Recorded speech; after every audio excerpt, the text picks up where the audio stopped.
নমস্কার বন্ধুরা, আরও একটা ভিডিও নিয়ে চলে এসেছি আপনাদের সামনে। ঠিক এর আগের ভিডিওতেই আমি আপনাদের সঙ্গে শেয়ার করেছিলাম যে সরস্বতী পুজো কবে পড়েছে, পঞ্চমী তিথি কতক্ষণ থাকছে, পঞ্চমী তিথির মধ্যেও সরস্বতী পুজো করার শুভ সময় কোনটা, সরস্বতী পুজোর দিন হলুদ রঙের পোশাক কেন পরা হয়, পুষ্পাঞ্জলি মন্ত্র ও প্রণাম মন্ত্র।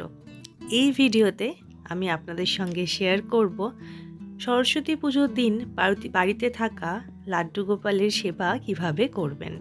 আমি একটু কাঁচা হলুদ নিয়ে নিয়েছি, সেটা থেতো করে নিয়েছি, তার মধ্যে তেল দিয়ে সেই হলুদ আর তেলটা আমি গোপাল সোনার গায়ে প্রথমে মাখিয়ে নিচ্ছি। আর অবশ্যই গোপাল সোনাকে যে স্নানপাত্রে বসিয়েছি সেখানে একটা স্বস্তিক চিহ্ন এঁকে তাতে ফুল তুলসী পাতা দিয়ে তারপর সেখানে বসিয়েছি। এবার ভগবানের শ্রীঅঙ্গে ভালো করে আমি তেল হলুদটা লাগিয়ে নিলাম। এবার প্রথমে ভগবানের চরণ যুগল আমি ধুয়ে নিচ্ছি। ওং নমো ভগবতে বাসুদেবায় নমঃ। ওং নমো ভগবতে বাসুদেবায় নমঃ। ওং নমো ভগবতে বাসুদেবায় নমঃ।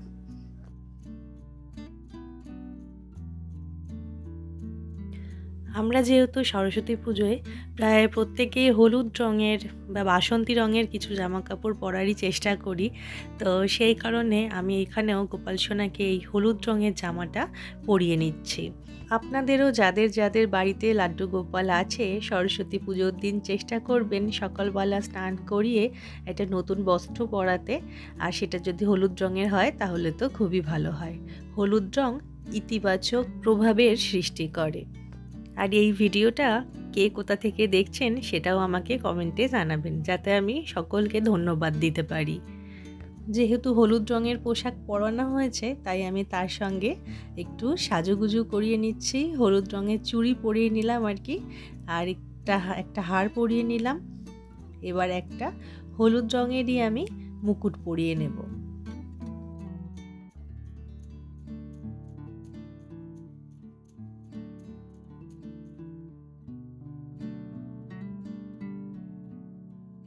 কি সুন্দর লাগছে দেখুন, দেখতে চোখ সরানো যাচ্ছে না।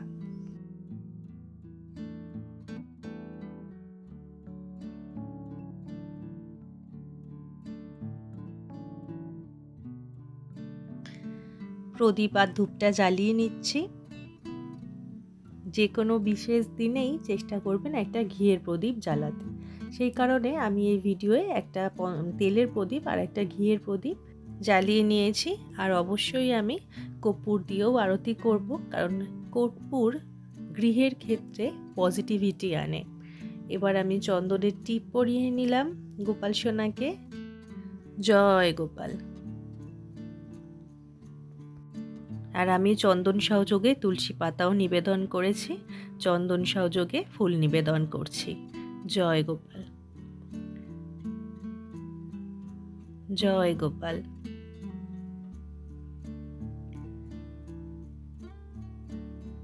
জয় গোপাল। যেহেতু সরস্বতী পুজোর দিন একটা হলুদ রঙের ব্যাপার আছে, তাই আমি হলুদ রঙের গাঁদা ফুল নিবেদন করলাম। আর যেহেতু বাড়ির গোপাল সোনাকে আমরা আমাদের সন্তানের মতন ভালোবাসি, তাই আমাদের বাড়িতে থাকা ছোট্ট বাচ্চাদের আমরা ঠিক যেভাবে সরস্বতী পুজোর দিন সাজিয়ে গুছিয়ে তুলি, সব সময়তেই সেটা মাথায় রেখে গোপাল সোনার সেবা করলে আর কোনো প্রশ্ন মনের মধ্যে আসে না। গোপাল সোনার সেবা করতে সন্তানের মতন যত্ন, ভালোবাসা ও ভগবানের মতন শ্রদ্ধা ভক্তি দুটোই প্রয়োজন। আজ ভিডিওটা দেখানোর জন্যে আমি এখানে গোপাল সোনার ভোগে আপেল, লাড্ডু, কাজু, কিশমিশ দিয়েছি, কিন্তু সরস্বতী পুজোর দিন অবশ্যই আমি এর মধ্যে নারকেলি কুলও দেবো।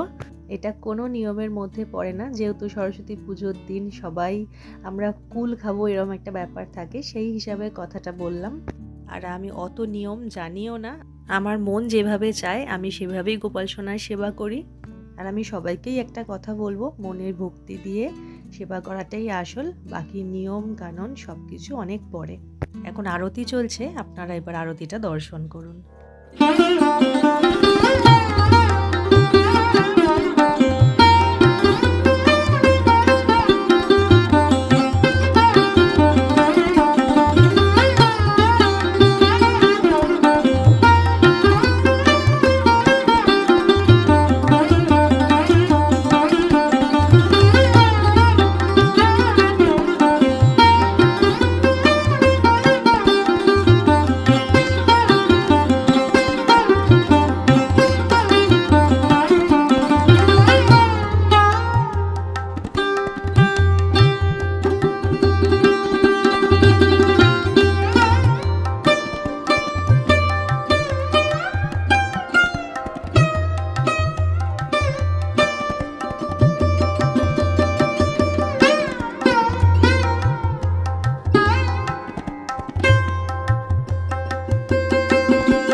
এইভাবেই সরস্বতী পুজোর দিন আমি আমার বাড়িতে থাকা গোপাল সোনার সেবা করব, সেইটাই এই ভিডিওর মাধ্যমে আমি আপনাদের সঙ্গে শেয়ার করলাম।